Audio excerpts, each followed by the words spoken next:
नमस्कार बच्चों, सफलता कार्यक्रम में आपका हार्दिक अभिनंदन और स्वागत है। और क्लास 12th के फिजिक्स के हम जो चैप्टर की स्टडी कर रहे थे वो हम अल्टरनेटिव करंट की स्टडी कर रहे थे। तो लास्ट लेक्चर में हमने पढ़ा था कि अल्टरनेटिव करंट क्या होता है, उसके फॉर्मूले क्या होते हैं, और उसमें हमने उसके पार्ट की एवरेज अल्टरनेटिव करंट कितना होता है, IRMS कितना होता है, मैक्सिमम वैल्यू ऑफ करंट कितना होता है, मैक्सिमम वैल्यू ऑफ वोल्टेज कितना होता है। और हमने ये भी स्टडी की थी, हमने ये भी आपसे बात की थी कि जो हमारे घरों में करंट आ रहा है वो करंट हमारा अल्टरनेटिव करंट होता है, वो हमारा क्या होता है, अल्टरनेटिव करंट होता है ना। तो ये सारी स्टडी हमने की थी। आज हम सर्किट, आपका एसी सर्किट जो होता है उसके बारे में पढ़ने वाले हैं। तो एसी सर्किट को जो कंट्रोल करने वाले कंपोनेंट होते हैं वो तीन कंपोनेंट होते हैं। अल्टरनेटिव करंट को हम तीन कंपोनेंट से कंट्रोल कर सकते हैं, जैसे रेजिस्टेंस से कंट्रोल कर सकते हैं, इंडक्टर से कंट्रोल कर सकते हैं, कैपेसिटर से कंट्रोल कर सकते हैं। तो हम इनको सर्किट में इन्वॉल्व करेंगे और देखेंगे उससे करंट और वोल्टेज में क्या फर्क पड़ता है और क्या प्रोसेस होती है। ठीक है, तो सबसे पहले हमारा कि AC circuit with pure resistor, AC circuit में प्योर रजिस्टर आपका लगा है, केवल प्रतिरोध लगा है। जैसे यहाँ पर देखिए कि आपका देखो ये एक सर्किट है, इसमें देखो ये अल्टरनेटिव करंट का, अल्टरनेटिव वोल्टेज का सोर्स है। हम इसको V is equal to V0 sine omega T भी लिख सकते हैं, कोई प्रॉब्लम नहीं है। और यहाँ पर एक प्योर आर रेजिस्टेंस का क्या लग रखा है, प्रतिरोध लग रखा है। तो अब देखते हैं हम कि इसमें क्या होने वाला है। तो समझो, सबसे पहले हमारा जो विद्युत वाहक बल है, ईएमएफ है, ईएमएफ हमारा कितना है, E equal to E naught sine omega T. E naught क्या था, यहाँ पर पीक वैल्यू थी, मैक्सिमम वैल्यू थी। ये क्या थी, मैक्सिमम वैल्यू ऑफ ईएमएफ थी, ये सब आपको पता है। ओमेगा क्या है, एंगुलर फ्रीक्वेंसी है। ओके, एंगुलर फ्रीक्वेंसी है, ये आपको पता है। ओके, और ओमेगा इज इक्वल टू क्या होता है, 2 पाई इंटू एफ। एफ क्या है, लीनियर फ्रीक्वेंसी है। तो ये सारी चीजें हमने की है। तो अब मैं जानता हूं कि current I is equal to E upon R, या इसी को आप वी अपॉन आर भी लिख सकते हैं। तो यहाँ पर E की वैल्यू रख दो तो करंट आपको मिल जाएगा। E की वैल्यू आपने क्या रखा, E naught sine omega T. तो करंट आपको जो I मिला वो E naught upon R sine omega T मिल गया। तो यहां पर आप देखिए कि यहां पर आप देखेंगे कि इसको मैं लिख सकता हूं, देखो, E naught upon R sine omega T. E naught upon R को हम बोल देंगे I naught, that is the maximum value of current. I naught sine omega T, जहां आई नॉट क्या है, आपका मैक्सिमम वैल्यू ऑफ करंट है। I not हम पुराने लेक्चर में इसको अच्छे से जिक्र कर चुके हैं। I naught is maximum value of alternative current, और वो क्या है, I naught is equal to E naught upon R. यहाँ से आर निकाल सकते, कोई दिक्कत नहीं है। अब खास बात क्या है, इक्वेशन 1 और 2 में देखो, ये ऊपर इक्वेशन मान लो 1 है और ये इक्वेशन 2 है कि करंट और वोल्टेज सेम फेज में है। सेम फेज का मतलब जिस टाइम करंट मैक्सिमम है उसी टाइम वोल्टेज भी क्या है, मैक्सिमम है। तो यहां पर आप देखिए कि ईएमएफ एंड करंट क्या, विद्युत वाहक बल तथा धारा क्या है, समान कला में है, समान कला में है, सेम फेज में है, समान कला में है। समान कला में है मतलब सेम फेज में है। सेम फेज का मतलब जब आपकी करंट मैक्सिमम है उसी टाइम वोल्टेज भी मैक्सिमम है, जब आपका वोल्टेज मिनिमम है उसी टाइम करंट भी आपका मिनिमम है। तो यहां पर आप फिगर से समझ सकते हैं इसको। अब कि देखो, आपका ये एक्स एक्सिस में आपने थीटा लिख लिया, ओमेगा टी लिख लो या टाइम ले लो, इसमें कोई दिक्कत नहीं है। ठीक है, और वाई अक्ष में आप टाइम के साथ भी आप इसको दे सकते हैं। और वाई एक्सिस में आपने ई और आई दिया, क्या दिया, एक बार ई की जगह पे आप वी भी लिख सकते हैं, कोई दिक्कत नहीं है, और करंट आई दिया। तो देखो यहां देखो कि जो रेड वाला है ये आपका करंट का ग्राफ है, साइन में ऐसा ही ग्राफ होगा, और जो ब्लू वाला है वो आपका क्या है, ईएमएफ वोल्टेज का ग्राफ है, वी भी लिख सकते हैं आप। अब देखो, जब आपकी करंट मैक्सिमम है उसी टाइम आपका वोल्टेज भी मैक्सिमम है। जब आपका करंट यहाँ पर जीरो है उसी टाइम वोल्टेज भी जीरो है, तो इसको बोलते हैं हम सेम फेज में। क्या बोलते हैं इसको? सेम फेज में है। क्या है ये बच्चा? सेम फेज में है। अब यहां से आगे आप देखिए कि जैसे ही आप ऑन करेंगे तो देखो, E equal to E naught sine omega T, I equal to I naught sine omega T. तो मतलब वोल्टेज और करंट सेम फेज में है, तो देखो ईएमएफ की जो मैक्सिमम वैल्यू है वो क्या है? E naught. और करंट की मैक्सिमम वैल्यू आई नॉट है ना। तो दोनों सेम फेज में, इनको बना देते हैं हम ग्राफ में। तो देखो यहाँ पर फेजर डायग्राम जब आप हम बनाते हैं तो देखो, मान लो कि E naught sine omega T, E naught का आपका ये ग्राफ बन गया। तो ई नॉट और आई नॉट सेम लाइन पर होने वाले फेजर डायग्राम में। क्यों? क्योंकि दोनों के दोनों सेम फेज में है। जब ई नॉट मैक्सिमम है उसी टाइम आई नॉट भी क्या है? मैक्सिमम है। तो यहां पर ये देखो, ये एक्स अक्ष से कितना एंगल बना रहा? Omega T. तो theta is equal to omega T. तो हम इसको इस तरीके से फेजर डायग्राम बना सकते हैं कई बार देखो बच्चा। और इसको कैसे बना सकते हैं कि एक्स अक्ष में अगर आपने आई नॉट लिखा तो ई नॉट भी एक्स अक्ष में ही होने वाला है, और तब E की वैल्यू ओमेगा टी कुछ यहां आएगी। तो ऐसे भी बना सकते हैं और ऐसे भी बना सकते हैं। ठीक है? क्यों? क्योंकि दोनों के दोनों सेम है। क्योंकि E is equal to E naught sine omega T, I is equal to I naught sine omega T, दोनों सेम फेज में है। दोनों किस में है बच्चा? सेम फेज में है। तो सेम फेज में है तो दोनों की मैक्सिमम वैल्यू भी सेम फेज में है। ई नॉट और आई नॉट भी सेम फेज में होने वाली है। तो प्योर रेजिस्टेंस में आपकी करंट और वोल्टेज सेम फेज में होते हैं। ये रखना है कि अगर किसी सर्किट में रेजिस्टेंस जुड़ा है सिर्फ, तो उसमें क्या होगा बच्चा? उसमें आपका होने वाला है करंट और वोल्टेज सेम फेज में होने वाले हैं। तो ये तो सर्किट में आपका क्या दिया जुड़ा था? प्योर रजिस्टर जुड़ा था। अब देखो दूसरे सर्किट में कि AC circuit containing pure inductor, कि यदि यदि परिपथ में केवल प्रेरकत्व जुड़ा हो, इंडक्टर जुड़ा हो। तो देखो, अब यहां चित्र देखो, ये है आपका एल, आपका ये ऐसे ही बनती है ना आपका इंडक्टर। तो एल है और इसको जोड़ा गया है एक विद्युत वाहक बल, मतलब एक ईएमएफ सोर्स है। E equal to E naught sine omega T. अब देखो यहाँ पर सबसे पहले आपने E equal to E naught sine omega T, लेकिन क्योंकि ये करंट कंटिन्यूअसली चेंज हो रहा है तो इंडक्टर में एक ईएमएफ जनरेट हो जाता है फैराडे इलेक्ट्रोमैग्नेटिक इंडक्शन के लॉ के अनुसार, और वो कितना होता है? Minus L D I upon D T. एक ईएमएफ जनरेट हो जाता है और वो minus L D I upon D T. Yes and no बच्चा? ओके, ये इंडक्टर की डेफिनेशन से हमें पता है। ठीक है? तो जैसे ही आपने एक सोर्स लगाया इंडक्टर पर, तो उस पर जनरेट हो गया एक इंड्यूस ईएमएफ, एक प्रेरण विद्युत वाहक बल क्या हो जाता है बच्चा? उत्पन्न हो जाता है। प्रेरण विद्युत वाहक बल उत्पन्न हो जाता है। प्रेरण विद्युत वाहक बल क्या हो जाता है? उत्पन्न हो जाता है। और वो कितना है? Minus L D I upon D T. Okay, अब इसको in order to maintain flow of current को फ्लो रखने के लिए the applied EMF must be equal to opposite to induce EMF. कि मतलब कि करंट को कंटिन्यूअसली जारी रखने के लिए जो आपका अप्लाइड ईएमएफ है वो इसके अपोजिट होना चाहिए, मतलब इसके बराबर और अपोजिट होना चाहिए। मतलब कि आपका E बराबर जो होना चाहिए माइनस, और माइनस का अपोजिट सेंस, ये माइनस का मतलब क्या है? अपोजिट।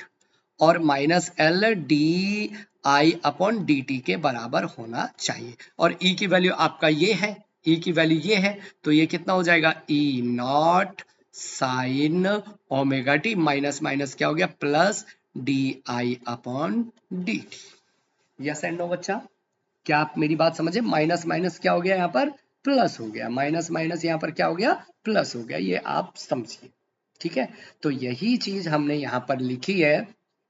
आप देखिए यहाँ पर बहुत अच्छे से कि मेंटेन करने के लिए आपको कंटिन्यूअसली उतना और अपोजिट डायरेक्शन में ईएमएफ जनरेट लगाना पड़ेगा। तो यही चीज E equal to L D I upon D T हो गया। अब क्या करो कि E की वैल्यू रख दी आपने, E naught sine omega T, और इसको सॉल्व कर दिया। तो यहां से D I is equal to कितना हो गया, यहां से देखो डी आई डी टी इधर चले गया और एल नीचे आ गया, तो D I is equal to जो हो गया आप देखो E naught upon L sine omega T. अब मुझे क्योंकि करंट चाहिए तो मैं क्या कर दूंगा, दोनों तरफ इंटीग्रेट कर दूंगा। किसके रिस्पेक्ट में, डी टी के रिस्पेक्ट में। यहाँ डी टी भी था, डी टी के रिस्पेक्ट में इंटीग्रेट, तो डी आई का तो क्या हो गया, आई हो गया, और E naught upon L constant है, और साइन ओमेगा टी का इंटीग्रेशन क्या होता है बच्चा, cos omega T upon omega. Yes and बच्चा, cos omega T upon omega, ये सारी चीजें हम यहाँ पर कर रहे हैं, आप यहाँ पर देख सकते हो, cos omega T upon omega. तो अब आप इस वैल्यू को रखना चाहेंगे यहाँ पर, मैं मिटा देता हूं पहले, यहाँ पर मिटा देता हूं मैं। ये कंप्लीट साइकिल के लिए है, किसके लिए बच्चा, कंप्लीट साइकिल के लिए। तो आपने यहाँ पर कंप्लीट साइकिल के लिए माइनस कॉस ओमेगा टी, ई ओमेगा जो ये डिवाइडेड बाय ओमेगा है इधर आ गया, तो आई इज इक्वल टू कितना हो गया, देखो ध्यान से, आई इज इक्वल टू हो गया बच्चा ई नॉट अपॉन, देखो यहाँ का कॉस ओमेगा टी का नीचे वाला ओमेगा आ गया, ओमेगा एल, और माइनस कॉस ओमेगा टी। अब देखो साइन के टर्म्स में इसको कैसे लिख सकते हैं आप, साइन के टर्म्स में इसको कैसे लिख सकते हैं आप, minus cos theta, cos omega T मतलब कॉस थीटा, तो इसको साइन के टर्म्स में आप कैसे लिख सकते हैं, यहां पर देखिए आप कि I is equal to I naught, I is equal to I naught, I naught जो वैल्यू होने वाली वो ये, और माइनस कॉस ओमेगा टी को लिख लो आप sign omega T minus pi by to, sign omega T minus pi by to, actually cos omega T को लिख सकता है पाई बाई टू माइनस थीटा, तो ये माइनस है तो उन्होंने इसमें क्या कर सकते हैं, हम इसको उल्टा कर सकते हैं, मतलब क्या बोलना चाह रहे हैं सर आप, देखो आप कॉस ओमेगा टी को लिख सकते हो साइन 90 माइनस थीटा, मतलब sine pi by to minus omega T, लेकिन ये अगर माइनस कॉस ओमेगा टी है तो इसको उल्टा कर दो, साइन ये क्या होगा omega T minus pi by to, वही चीज हमने यहां पर लिखी है। तो अब खास बात क्या हुई, खास बात ये हुई इसमें, खास बात क्या है इसमें, खास बात क्या हुई इसमें, खास बात ये हुई बच्चा कि जो आपका ईएमएफ था, EMF E naught, E equal to क्या था, E naught sine omega T, लेकिन आपका आई कितना हो गया बच्चा, I naught sine omega T minus pi by two, मतलब जो करंट है आपकी वो पाई बाई टू वोल्टेज से पीछे हो गई है, जो करंट है आपकी, देखो वोल्टेज, वोल्टेज आपका साइन ओमेगा टी, करंट आपका sign omega T minus pi by to क्या हो गया, पीछे हो गया, मतलब वोल्टेज आगे भागेगा और करंट पीछे भागेगी, वोल्टेज आगे भागेगा और करंट पीछे भागेगी, ये आपको ध्यान रखना है। तो ये सारी चीजें हमने यहाँ पर आपको ड्राइव करके दिखा दिया है, तो आप यहाँ पर इसको समझ सकते हैं कि हमने यहाँ पर कैसे किया है। तो आप देखिए कि यहाँ पर निकल रखा है, और आई नॉट की वैल्यू जो थी, आई नॉट की वैल्यू कितनी थी, आई नॉट की वैल्यू देखो, आई नॉट इज इक्वल टू है E naught upon omega L, बार बार बोल रहा हूं, ई नॉट की जगह वी नॉट भी हो सकता, कोई दिक्कत नहीं है, ओके।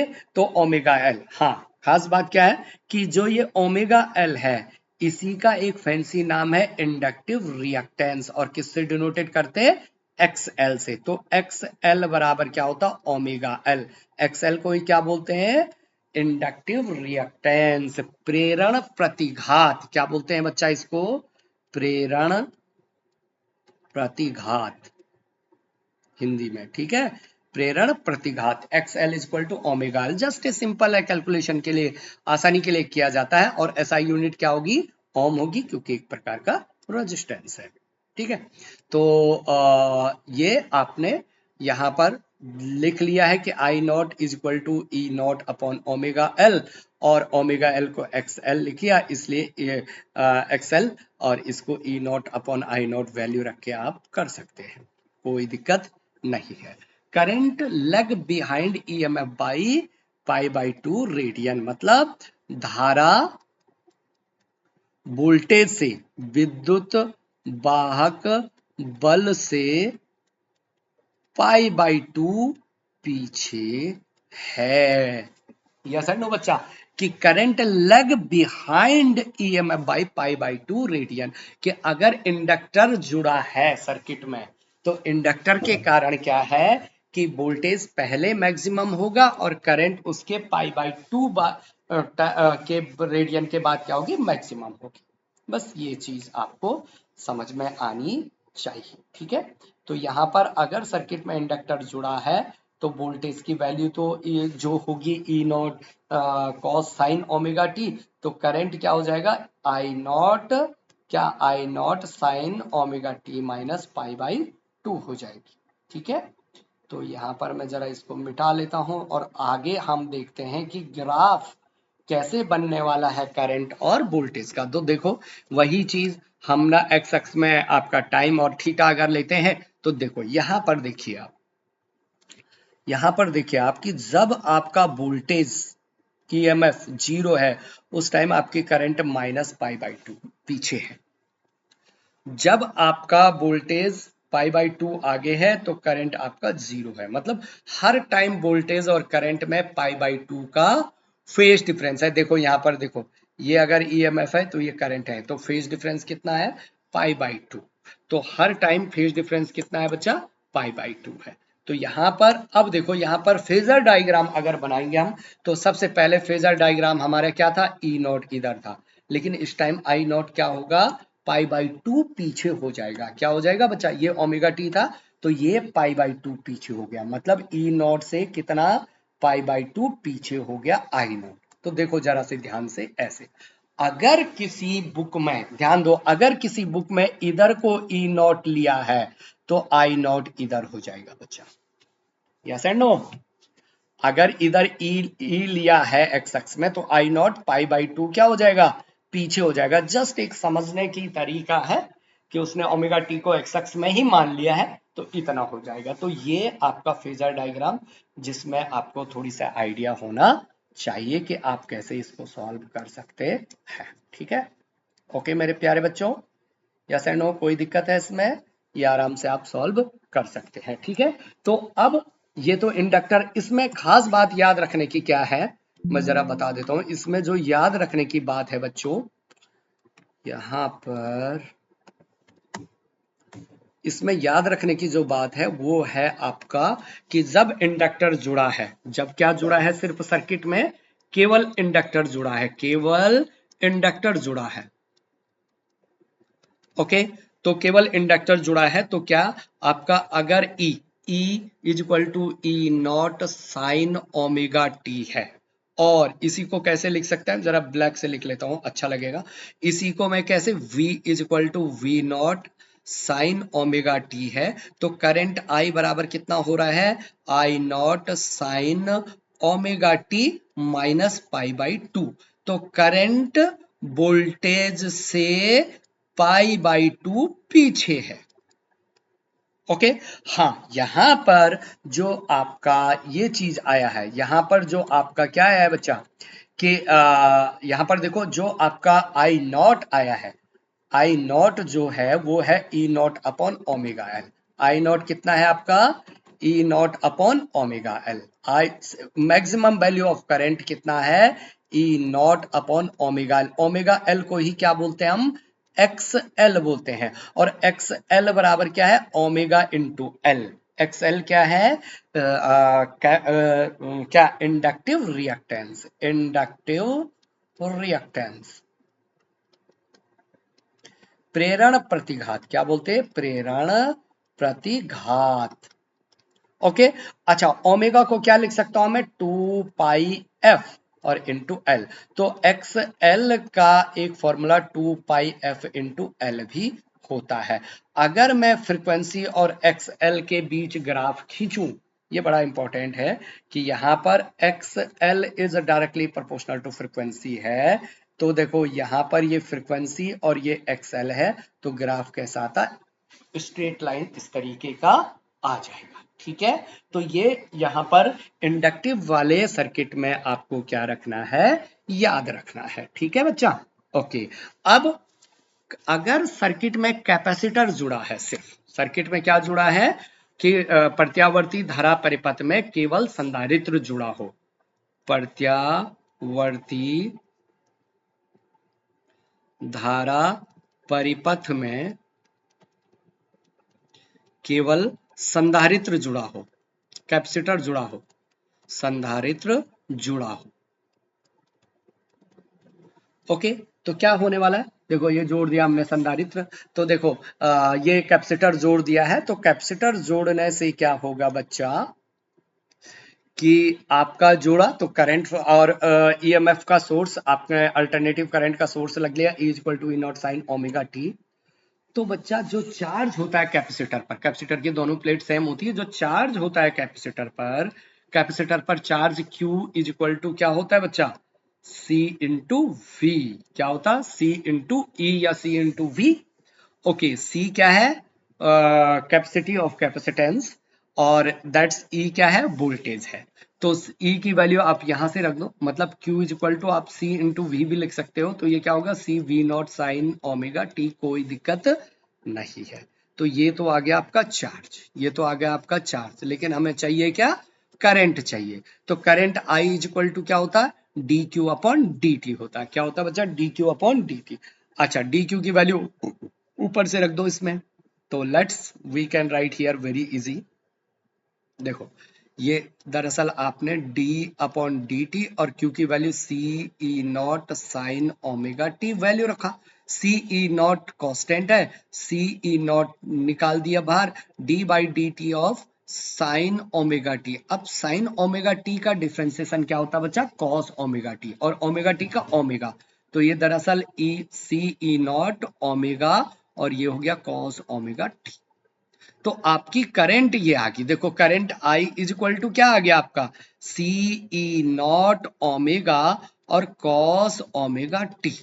साइन के टर्म्स में कॉस ओमेगा टी को क्या लिख सकता हूं मैं, सी ई नॉट ओमेगा, इसको लिख सकता हूं मैं sine 90 plus theta cos theta होता है, sine 90 plus theta omega T plus pi by two. अब ध्यान देना, सी ओमेगा जो है ना वो एक्स सी लिख से, एक्स सी बराबर ओके 1/ओमेगा सी होता है, मतलब मैं यहां पर लिख सकता हूं ई नॉट अपॉन, ये सी ओमेगा को मैं 1/ओमेगा सी कर सकता हूं, क्योंकि ये तीसरे फ्लोर से ऊपर जा सकता है, तो इसको मैं ऐसा लिख सकता हूं। ध्यान दो जरा बात को, मैंने सी ओमेगा को क्या कर दिया, सीधा नीचे फ्लोर, क्योंकि दरअसल ये है यही, केवल तरीका है, और इसी को हम बोलते हैं बच्चा XC, that is the capacitive reactance, कि ये क्या है आपका, संधारित्र प्रतिघात होता है, कैपेसिटिव रिएक्टेंस।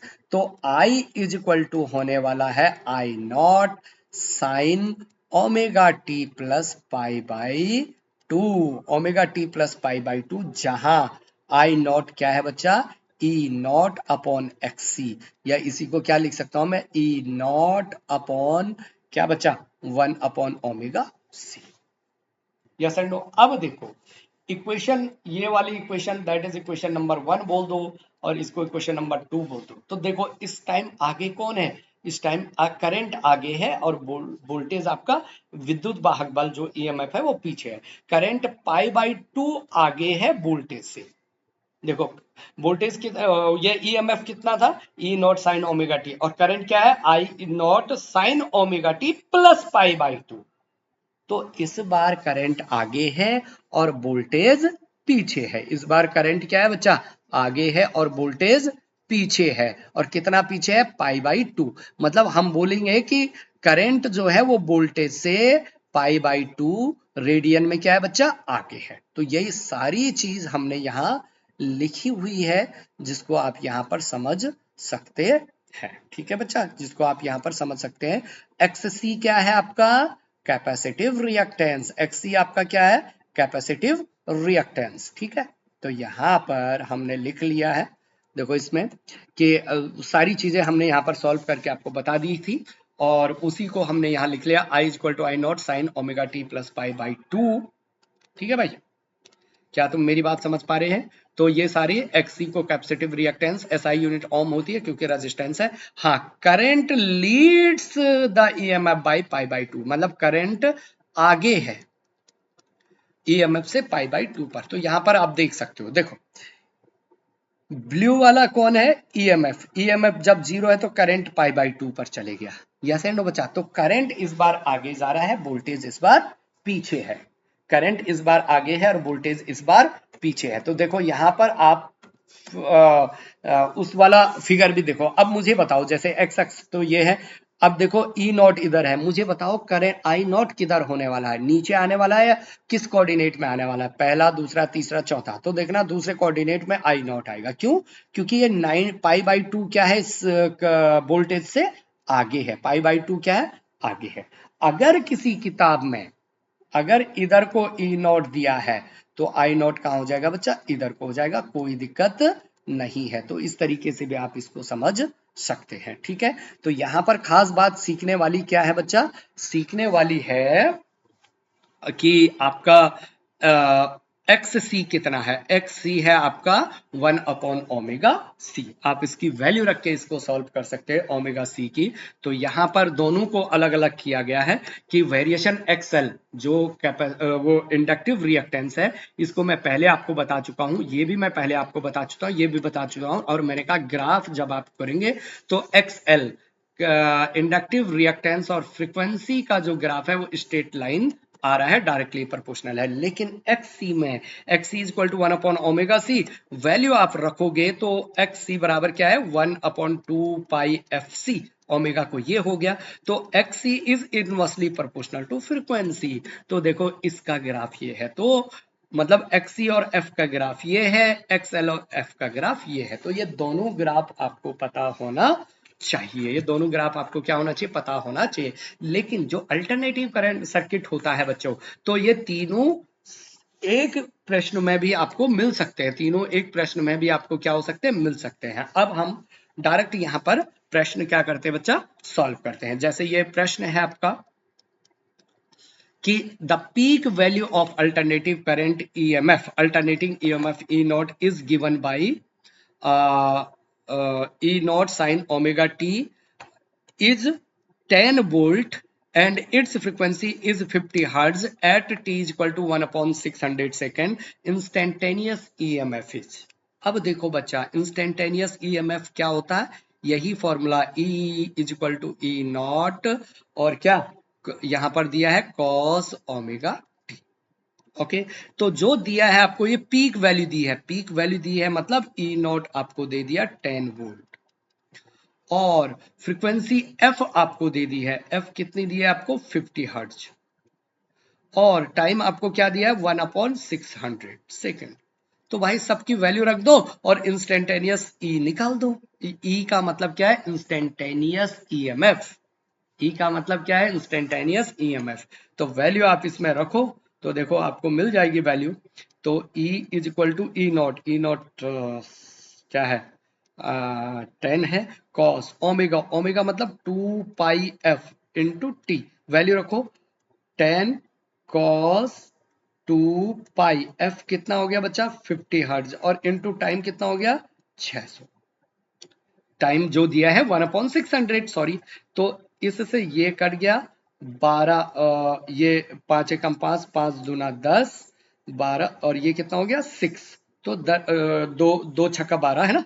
तो ये आया 10 cos पाई बाई 6 और cos पाई बाई 6 का मतलब 180 बाई 6 मतलब 30 डिग्री। cos 30 है ये, दरअसल 10 cos 30 और cos 30 की वैल्यू कितनी होती है? √3/2। ये सब याद होना चाहिए। cos 30 की वैल्यू √3/2। तो 2 पंजे 10, तो कितना हो गया बच्चा? 5√3 वोल्ट। तो इंस्टेंटेनियस ईएमएफ कितना आ रहा है? 5√3। इंस्टेंटेनियस ईएमएफ आ गया आपका 5√3। इस प्रकार से प्रश्न आप बहुत आराम से क्या कर सकते हैं? सॉल्व कर सकते हैं। जैसे आप प्रश्न सॉल्व करिए ये वाला। देखो क्या दिया है आपको, फटक से आपको दिया है कि the frequency for which a 5 microfarad capacitor has reactance of 1 upon 1000 ohm is given by, okay बच्चा, इज गिवन बाई। कैसे इसको करना है, तो दैट्स आपको जो दिया है वो आपको क्या क्या दिया है, कैपेसिटर दिया है। कैपेसिटर का सी कितना दिया है, कैपेसिटर का सी कितना दिया है, 5 माइक्रो फैराड। तो 5 माइक्रो मतलब 10 की पावर -6 फैराड, ये दिया है। दूसरा क्या दिया है आपको, रिएक्टेंस ऑफ 1/1000 ओम, ठीक है, 1/1000 ओम। आपको एक्सी दे दिया है, कितना दिया है, 1/1000 ओम। और आपको पूछा क्या गया है कि फ्रीक्वेंसी पूछा गया है कि एफ कितना है, फ्रीक्वेंसी आपको पूछा गया है, जस्ट 1 मिनट में, आपको फ्रीक्वेंसी पूछा गया है, फ्रीक्वेंसी आपका कितना है। तो हम जानते हैं बच्चों, कैपेसिटिव रिएक्टेंस का जो फॉर्मूला होता है X C is equal to क्या होता है, 1/ओमेगा सी। ओमेगा सी को क्या लिख सकता हूं, 1/2 पाई एफ इंटू सी। तो देखो मतलब एक्स सी बराबर 1/2 पाई एफ सी दिया है। तो एक्सी आपको दिया है, कितना दिया, 1/1000 इज इक्वल टू 1/2 फ्रीक्वेंसी 2 पाई। पाई आप वैल्यू रख दीजिए पाई की, ओके, पाई में ही आंसर आ रहा तो पाई को पाई रहने दे, इनटू फ्रीक्वेंसी। फ्रीक्वेंसी आपको कितनी दी है, यही आपको निकालना है, और इनटू सी, सी कितना दिया था आपको, 5 × 10⁻⁻6। ओके, तो जब आप इसको सॉल्व करेंगे तो फ्रीक्वेंसी इज इक्वल टू आ गया आपकी एफ, इधर जाएगा, ये 1000 ऊपर चले जाएगा, 1000 आपका क्या ऊपर चले गया, divided by 2 × pi × 5 × 10⁻⁻3। Yes and no बच्चा, ओके। तो आप इसको सॉल्व करके ये ऊपर गया, अच्छा ठीक है, ये इधर आया, एफ इधर आया, ये इधर गया, तो कितना, आप इसको सॉल्व कर लो, ओके, सॉल्व करेंगे तो आपको मिल जाएगा। एक मिनट, यहां पर मैं जरा से सॉल्व करके इसको निकालते हैं, ठीक है। देखो क्या यहां पर कैंसिल आउट होगा, ठीक है, कैंसिल आउट क्या होगा, देखो ये ऊपर एफ इधर लाओ, एफ इधर लाए, ये 10 की पावर 3 हो गया, डिवाइडेड बाई कितना आ गया बच्चा, 2 × पाई इंटू 5 × 10 की पावर माइक्रो फेराड है ना, तो -6, ओके।